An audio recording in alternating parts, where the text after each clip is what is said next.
Mas hoje, queridos, nós queremos realmente compartilhar uma mensagem para um despertamento, para que a gente possa entender a nossa missão, o nosso destino, enquanto igreja do Senhor Jesus. Efésios capítulo 2, a partir do versículo 8, diz assim a palavra do Senhor: pois vocês são salvos pela graça, por meio da fé, e isto não vem de vocês, é dom de Deus, não por obras para que ninguém se glorie, porque somos criação de Deus, realizadas em Cristo Jesus para fazermos boas obras, as quais Deus preparou de antemão para que nós a praticássemos. Cubra sua cabeça, feche seus olhos, vamos orar ao Senhor nesse momento. Senhor, muito obrigado pela graça e pelo privilégio de estarmos aqui, Senhor, compartilhando com a Tua igreja. Meu Deus, que não seja palavra humana, mas que seja, meu Deus, a Tua palavra revelada por dentro do texto. Essa palavra que tem poder para nos salvar, para nos convencer, para nos moldar de acordo com o Teu caráter, Senhor. É essa palavra que nós te pedimos. Ministra em nós, Pai, nesta tarde. No nome de Jesus, se você crê, diga amém. Destino e missão, os dois caminhos da igreja. Esse é o tema da nossa mensagem de hoje. Diga comigo, destino. Não, fale com fé, diga destino e missão. Existem dois caminhos a serem percorridos pela igreja, até a igreja chegar à eternidade. Existe o caminho do destino e o caminho da missão. E eu quero falar rapidamente sobre esse caminho do destino. Segundo o dicionário, destino é um substantivo masculino que indica o local aonde alguém vai. É a direção, é a destinação, é a meta, é o rumo para aquilo ou alguém chegar. É o destino final de algo. É tudo que é determinado pela providência ou pelas leis naturais. E pela palavra, meus amados, o destino da igreja do Senhor Jesus é o céu. Esse é o destino da igreja. 1 Tessalonicenses 4,16 em diante diz: pois dada a ordem com a voz do arcanjo e o ressoar da trombeta de Deus, o próprio Senhor descerá do céu. Meu Deus, o próprio Senhor descerá do céu, e os mortos em Cristo ressuscitarão primeiro. Depois disso, os que estiverem vivos, seremos arrebatados juntamente com eles nas nuvens, para um encontro com o Senhor nos ares, e assim, diga comigo, e assim, estaremos com o Senhor para sempre. Aleluia, aleluia, aleluia.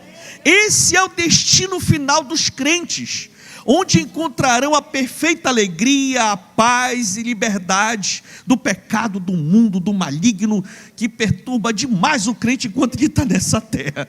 Mas um dia, nós vamos viver para sempre com o Senhor. Esse é o destino da igreja. Amém, meus irmãos? Quantos aqui são nascidos de novo? Deixa eu dar uma olhadinha aí. Meu Deus do céu. Queridos, então você já sabe que o seu destino é um céu. Perseverando na fé no Senhor, sabe, procurando fazer a vontade de Deus. No final, já deu tudo certo. No final, quando o dono do destino lhe chamar, você já sabe para onde você vai. Queridos, isso é maravilhoso, sabe? E quando a gente fala de estarmos com Ele na glória, a ideia é que estaremos com Ele no céu, né? Então nós diríamos que o céu é o destino da igreja, e tanto é o destino, tanto é o meu destino quanto o seu destino, que nós não temos condições de chegar lá por si mesmo. Não é algo, nós não podemos comprar nossa salvação. É algo que não depende de nós. Como a gente falou aqui no versículo tema, pois vocês são salvos pela graça, por meio da fé, e isto não vem de vocês, é dom de Deus, não por obras para que ninguém se glorie. Ou seja, ir para o céu, de fato, é um motivo para a gente se alegrar, mas não para nos vangloriar. É porque a graça de Deus nos alcançou, e junto com essa graça veio o quê? A misericórdia, o perdão dos pecados mediante a fé no nosso Senhor e Salvador Jesus Cristo. Então isso é muito importante a gente entender. O céu é o cumprimento da promessa da salvação e da reconciliação com Deus.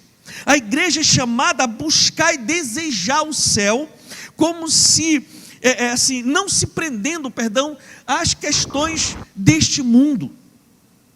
Filipenses 3, a partir do 20, diz assim: a nossa cidadania, porém, está nos céus, de onde esperamos ansiosamente o Salvador, o Senhor Jesus Cristo.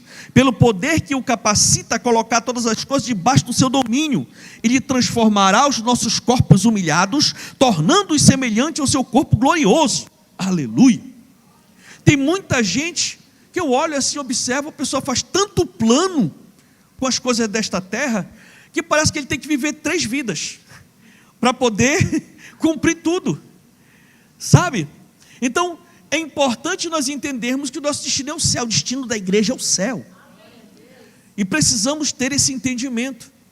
Agora, amém, pastor, eu entendo, ok, meu destino é esse, mas enquanto a gente não for para lá, porque é o seguinte, eu sempre brinco lá em Óbidos, diz assim: quem quer ir para o céu? Todo mundo, quem quer ir para o céu hoje? Ai, baixa a mão, todo mundo fica quieto. Eu disse: você não quer ir para o céu? Sim. Ah, não. Então, você quer ir hoje? Não, eu quero ficar aqui mais um pouquinho, né? Eu quero ficar aqui mais. Tá, tudo bem, mas o que é que você, como igreja, vai ficar fazendo aqui na terra, se o seu destino é o céu? Então aí eu já quero entrar no outro caminho, que é o caminho da missão. O caminho do destino que a igreja traça é o céu, e eu quero falar um pouquinho sobre o caminho da missão. E segundo o dicionário, missão é o substantivo feminino que trata da incumbência que alguém deve executar a pedido ou por ordem de outrem. É o encargo, é o conjunto de pessoas que se confere uma tarefa. Queridos, o caminho da missão é o propósito da igreja enquanto ela está aqui na terra. Sabe, irmãos? E qual é a missão da igreja? O Senhor nos falou. Evangelho de Mateus, capítulo 6, a partir do 9, diz assim: vocês, igreja, orem assim: Pai nosso que estás nos céus, santificado seja o teu nome, venha o teu reino, seja feita a tua vontade, assim na terra como no céu. Que venha o teu reino, seja feita a tua vontade aqui na terra, como a tua vontade é feita no céu. Ou seja, a missão da igreja é trazer o reino de Deus do céu para a terra. Essa é a missão da igreja, ou seja, plantar o reino de Deus na terra. E Jesus, quando andou pela terra, ele iniciou essa missão. Marcos capítulo 1, a partir do versículo 14, diz assim: depois que João o Batista foi preso, Jesus foi para a Galileia, proclamando as boas novas de Deus. E qual era o tema da mensagem dele? O tempo é chegado, dizia ele, o reino de Deus está próximo, arrependam-se e creiam nas boas novas. Então bem aí o Senhor começou a pregar sobre o reino de Deus, ensinar sobre o reino de Deus, plantar o reino de Deus. Aí veio o reino de Deus para a terra. Na cruz ele consumou a obra da redenção, e a partir daí ele consolidou e firmou o reino de Deus na terra através da igreja. Depois da cruz, ele comissionou a igreja para essa missão. Mateus 28, a partir do 18, diz assim: então Jesus aproximou-se deles e disse: foi-me dada toda a autoridade no céu e na terra, então, portanto, vão e façam discípulos de todas as nações, batizando-os em nome do Pai, do Filho e do Espírito Santo, ensinando-os a obedecer a tudo que eu lhes ordenei, e eu estarei sempre com vocês, até o fim dos tempos. Lá no Evangelho de Marcos 16, a partir do 15, ele diz: e disse-lhes: vão pelo mundo todo e preguem o Evangelho a todas as pessoas. Quem crer e for batizado será salvo, mas quem não crer será condenado. Então, meus irmãos, quando a igreja traz o reino de Deus para a terra, quando a igreja anuncia o evangelho, quando nós levamos a palavra de Deus para um coração aflito, um conselho baseado na palavra, uma palavra de sabedoria, sabe? Quando nós levamos isso, nós estamos o quê? Expandindo o reino de Deus. Quando nós estamos envolvidos nos life groups que são espalhados toda semana, nós atraímos a presença de Deus para dentro daquele lar, daquela casa. Lá naquele lugar, o Senhor se manifesta. O que é isso? Ir e levar o evangelho, pregar o evangelho a toda criatura. Aí a gente convida as pessoas. Amém, queridos? Né? E quem está envolvido nesse processo, meus irmãos, você está no cerne da plantação do reino de Deus através da sua igreja local. Sabe, meus amados irmãos, como eu atraio o reino de Deus para a terra, vivendo a cultura do serviço de Deus, sabe, dentro da minha igreja, servindo o meu próximo, servindo o meu irmão. E nisso a gente fica tão feliz em ouvir tantos relatórios incríveis da Paz São Luís. Chega cada coisa incrível que o Senhor tem feito aqui nesse lugar. E isso alegra tanto o nosso coração, sabe? Tanto o nosso coração. Porque realmente a gente olha e glorifica ao Senhor. Sabe, meus queridos, como a gente atrai, né? Como a gente traz o reino de Deus para a terra, sendo a luz do mundo e o sal da terra. E isso fala de testemunho. É aquele testemunho, né? Na hora de adorar em verdade. Porque para quem é crente, batizado do Espírito Santo, é fácil, relativamente fácil adorar em espírito. Que é aquele momento ali do fogo e tudo, da presença gloriosa. Mas adorar em verdade é na hora que a gente tem que fazer um julgamento justo. Adorar em verdade é quando chega aquele manjar, aquele convite, aquela proposta, com perdão da expressão, indecente. É na hora da gente realmente se posicionar em não negociar a nossa fé, os nossos valores. É nessa hora que nós temos que ser um sal do mundo e a luz dessa terra, que anda nas trevas, que anda na escuridão. Sabe, queridos, quando a gente traz o reino de Deus para a terra, quando a gente reflete o amor e a justiça de Deus no nosso dia a dia, é quando o nosso senso de moralidade, o nosso senso de justiça não tem pêndulo de acordo com as nossas emoções, de acordo com o nosso sentimento, e sim quando o nosso senso de justiça é pautado de acordo com os valores do reino de Deus, os valores da palavra de Deus. Um exemplo clássico aqui, para você me entender, não tem aquelas desavenças de família? Às vezes tem um parente, né, que, né, não se dá muito bem com o outro numa situação qualquer, aí teve uma desavença lá, aí liga, olha, aconteceu isso, isso, aquilo outro e tal, e aí, tu vai ficar do lado de quem? Ou é só comigo que aconteceu isso?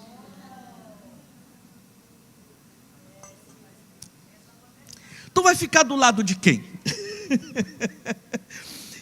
Nós, que somos de Deus, devemos ficar do lado do que é certo.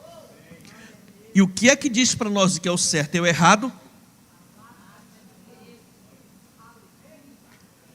Ah, eu vou ficar do lado porque está precisando, porque está sofrendo, porque... Não. Tem que ver. Amém, queridos? Esse deve ser o nosso... Aí nessa hora a gente atrai o reino de Deus. A gente planta o reino de Deus. Opa, o negócio aqui é sério. Sabe, queridos, a igreja deve viver em unidade, buscando a santidade e a transformação de acordo com os princípios do reino de Deus. Lá em Filipenses capítulo 2, versículo 2 diz assim: completem a minha alegria, tendo o mesmo modo de pensar, o mesmo amor, um só espírito e uma só atitude. A igreja precisa cumprir a sua missão em unidade. Sabe, tendo o mesmo pensamento, o Senhor ministra na liderança, a liderança, sabe, ministra para a igreja, todo mundo se une em prol da causa e o Senhor abençoa um povo que vive unido. É necessário nós entendermos esses princípios para termos paz, termos o agir de Deus, o fluir de Deus no meio da nossa congregação. Sabe, meus irmãos, e como a igreja consegue andar, consegue executar no caminho da missão? Através da atuação do Espírito Santo. Atos 1:8 diz: mas vocês receberão poder quando o Espírito Santo descer sobre vocês, e serão minhas testemunhas em Jerusalém e toda a Judéia e Samaria e até os confins da terra. Então, meus irmãos, existe a necessidade de nós buscarmos com toda a nossa alma um renovo do Espírito Santo em nossas vidas constantemente. Daí que vem aquelas duas direções. Nós temos que desenvolver uma vida de intimidade com Deus no secreto. Precisamos, é aquela passagem que fala, em Mateus 6, que temos que entrar lá no secreto, nosso Pai no secreto nos abençoa e tudo mais. Isso é necessário, uma questão de sobrevivência individual, uma sobrevivência do crente. Mas da mesma forma, o Senhor também quer fazer com que a sua igreja caminhe em uma direção. E a igreja, para receber essa direção, tem que estar reunida como igreja. Muita gente acaba confundindo um pouco isso, e acaba achando que o secreto, não, eu não preciso congregar, eu não preciso estar envolvido nos movimentos da igreja, porque eu oro, eu faço as minhas orações, eu sou íntimo com Deus, e é verdade, tem gente que é assim mesmo, só que confunde. Aquilo que o Senhor ministra para nós individualmente é lá no secreto, mas o Senhor tem uma direção para a igreja, e Ele dirige a igreja quando a igreja se reúne. É quando nós congregamos como igreja que o Senhor ministra para a igreja. E hoje eu estou falando para a igreja. Igreja, reúna. Igreja, se alicerce cada vez mais. Igreja, esteja muito unidos como um só corpo, porque o Senhor tem uma direção para dar para esta igreja. Daqui a poucos anos, meus irmãos, vai ser um estrondo de avivamento para os 4 cantos desse estado, e a igreja precisa estar preparada para isso. Sabe, irmãos, eu fico assim muito empolgado quando eu chego no lugar que eu vejo que o Senhor tem planos grandiosos, sabe? Então a igreja precisa desse despertar. Daí que vem a justificativa, meus pastores, desse avivamento, sabe, de buscar o Senhor a noite inteira como igreja. Eu tenho certeza que vários de nós já conseguimos vir à noite buscando ao Senhor, sabe? Mas buscar o Senhor como igreja é muito poderoso também. E o Senhor ministra para a igreja, para a coletividade. Então nós precisamos entender que o caminho da missão que Deus dá para a igreja é da coletividade. Sabe, queridos, é impressionante que nós temos que trilhar esse caminho. Os filhos de Deus precisam se revelar ao mundo. E quando o crente se coloca em oração, Deus, eu me consagro exclusivamente ao Senhor, para fazer a tua vontade, que está aí no céu. Me use, Senhor, para que essa vontade saia daí do céu e venha para cá, para a terra. Eu lhe pergunto, qual é a vontade de Deus para o Maranhão? Qual é a vontade de Deus para as cidades do Maranhão? Qual é a vontade de Deus para as famílias de cada povoado dessas cidades? É que nenhum se perca, mas que todos cheguem ao conhecimento da verdade. Agora, como eles vão conhecer? Se não há quem pregue, se não há quem vá. Está na mão da igreja a missão dos filhos de Deus se revelarem ao mundo. Queridos, nós viemos de carro, de Santarém até aqui são quase 1.300 quilômetros. O primeiro município na rota que a gente fez foi São Pedro da Água Branca. De lá até aqui são 700 quilômetros. Percorremos por 9 cidades, vários povoados. E tinha momentos que o Espírito Santo mexia demais na minha alma. Porque ele dizia, aqui tem alguém aflito, aqui tem alguém clamando por ajuda, aqui tem alguém desesperado, aqui tem alguém que está trancado com pensamentos suicidas. Sabe, eu ia passando e o Senhor ministrando, e aquilo mexia demais comigo, eu começava a orar, e eu vim clamando na estrada, dizendo, Senhor, Move a tua igreja, Senhor. Move a tua igreja. Gente, tem muita gente só esperando uma palavra. Só uma palavra. Muda toda a vida dessa pessoa.